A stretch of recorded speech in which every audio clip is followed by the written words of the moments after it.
day with a fresh L. Sprinkle letters like Nextel. Inhale, nigga, exhale. I'm in a hurry like a late bill. I can tell how my day going. I'm always out like I made bill. Alright, YouTube, what's good? Leekautorepair, what's going on? I got a car for you. I don't even know the year. I think this is a 2012 Audi A8, of course, with the 4.2 V8. This car is hella fucking nice, and that'll be the only curse words y'all hear for the rest of the video or whatever. So it's pretty much giving y'all a couple pictures. Any guys got a curious on, dang, what Audi he working on? Bam, y'all see with the long ass grill on it, look like it cook about 10 steaks on it. This car is overall, it's nice. These cars, they really nice. The A6, the A5, A4, A8.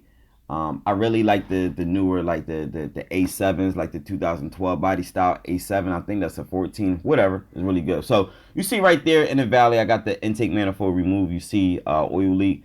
This is a common leak, one of many leaks that these German cars do have. A lot of them, most of them, probably 70% of them will always, the gasket for the oil filter housing will go bad. So pretty much, let me mute this. So got everything playing in the background. I don't know what the hell is going on, but I don't know exactly what I'm doing because I figured out that I filmed this a long time ago. So looks like I'm just clearing some shit out the way and just letting y'all know what I have removed to get everything out or whatever. So yes, you do got to remove the intake manifold to get to the valley. There's no sneaking it out. There's no nothing, and you can see it best with an inspection camera, or you can just remove it, whatever. So you're gonna need some triple square sockets. Make sure you get that, and I already got set up. So I'm just going ahead and start removing my bolts for it. I believe there is 3 bolts for it. I don't know the size of the triple square. The triple square, if it looks like a 12 point, you don't say 12 point. You say triple square. That's just the correct term for it. When we'll get in that conversation, and when I come across something, and y'all need to know the difference between the two, triple square and 12 point.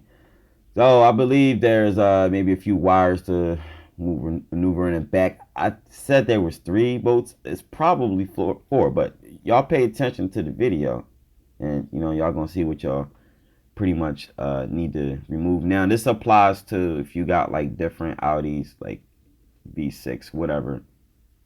All them Jones be leaking, so just follow this video, you Gucci or whatever. So looks like I'm trying to take off a connector. I believe in the back of the housing there's a oil pressure switch, just like every other traditional car that has an oil filter housing located next to it.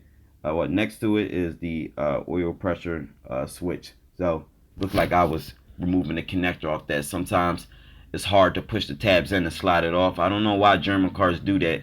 They make the tabs where it's hard to come off, so that's where a pick come in handy. So you Gucci, you good, you solid. So it looks like I'm using regular Torx to take the 2 bolts down in the valley. The one on top of it in the back, that's a triple square, but the ones I just removed right now, the 2 ones I just set down, those are Torx. I don't remember what Torx. I don't know if they T30 or T40. I'm not sure. I don't care. Whatever. So I got all bolts loose, everything off. So pretty much just pry it up with like a screwdriver, flat tip, preferably. And you got it off. You'll notice a good amount of oil come out, but I'm assuming you did drain the oil. Matter of fact, you don't have to drain the oil, but just clean the shit up. Clean it up real good. And you know, you don't want oil everywhere just resting in the top of the valley like that. That's not good. So, and oil is at the bottom of the pan. Gravity makes it flow back to the pan, so you ain't got to worry about making a massive mess. So I'm trying to use a pick to get out the O-rings. As you can see, there's a 2 O-rings. One of them is larger than the other. It looks like there's a return and feed as always. One come in through one port, oil come in through one port, and oil comes out the other port. It's part of the filtration system, of course. So pass through the filter before it comes back out. So just make sure you get that area cleaned up.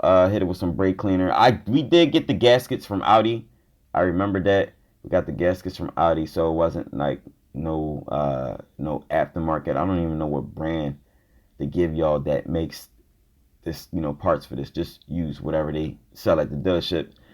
It's relatively expensive, believe it or not. Y'all might think that it is. Not all parts at the dealership are always expensive, and you could beat aftermarket pricing Sometimes the aftermarket parts are more expensive than the ones from the dealer. Sometimes the dealer, you might gotta wait a couple days for shipping. Well, at least you're getting the original part for a good price though. So keep in mind, that's not all parts are like that. Some parts. So I'm using my vacuum bleeder that I use for like brakes and stuff. I'm using that to suck out the the excess oil that's spilled out. And like I said, I want to clean this up before I get it installed, because I you don't that oil just sitting there. It will get hot with the engine, probably melt the wire. Something might get on fire. Whatever. Clean it up. Don't be that sloppy ass mechanic. That's not good. So get a rag, brake cleaner. If you're gonna blow air around the top of the engine, being as though I got the intake manifold exposed, pretty sure you could peek down the side and see some of the valve stems in there. Be careful. Don't be blowing dirt that's gonna sit on top of the valve. And that way, when a valve open up and that shit gets inside of the engine, then you got a fucking catastrophe. Now, I ain't mean to keep on cursing, but it is what it is. So I guess I done dropped like 3 curse words, whatever. I don't care. I do, but it's kind of hard to manage. So blowing air, cleaning the area up still. Take your time. This job could be done in your mom's driveway, your dad's driveway, your grandpa's driveway, grandma, cousin, aunt, uncle, whatever. You could do it on the street. It doesn't take long. It probably took me probably no more than 4 hours to do this job. I don't think it took probably 3 or 4 hours, but for you, it might take a little longer. You got to keep in mind, this is what I do for a living. This is what I do every day. So the things y'all see me do might look like I can do it fast. No, not always the case for you. You got to remember what I do for a living. So the gasket goes on one way. I believe I'm just observing it before I put it in. So like I said, you dummy proof, you can't mess it up. You see, one hole is larger than the other in diameter. Just that's how you're gonna be installing it. It's Gucci. Now there's another sill I did not mention. I don't know, maybe it was my editing probably or whatever. I don't know. But if you see me moving these wires around in the back and took a pic, there's a larger O-ring in the back. This one is more fatter, more bigger. That fell down in the engine. Actually, it did hit the floor. I remember getting it, but I don't care because I got another O-ring, and that O-ring too I got from the dealership too. Make sure you hit it with some air PB, not PB blaster, but parts cleaner, brake cleaner. Get it all cleaned up real good before you install it. Make sure you clean the maiden surfaces on the oil filter housing too, because that's crucial. You don't want to install everything when you still got dirt and all oil just all in the way. Everything got to be clean for when you installing it. And I think I'm coming the last minute of the video before it's actually done. I thought I was good 20 minutes. Thank God it's over with, because I need to use the bathroom pretty much. But if you can get the intake manifold off, then you Gucci. I don't think I need to be helping people get the intake manifold. But I think the whole purpose of this video is to show everybody, Audi owners, you curious, somebody say, a mechanic say you got an oil leak, it costs such and such dollars to get this fixed, and you want to know more about this oil leak, where it is exactly, you want to see the parts for yourself, because they'll tell you an oil filter housing, they don't even tell you where it's at. I'm telling you where to find the gaskets at, the O-rings, and just installing it and everything. So hope I give you something to go by. But hit the like button, make sure you guys subscribe. It's the end of the video, and I'll holla at y'all.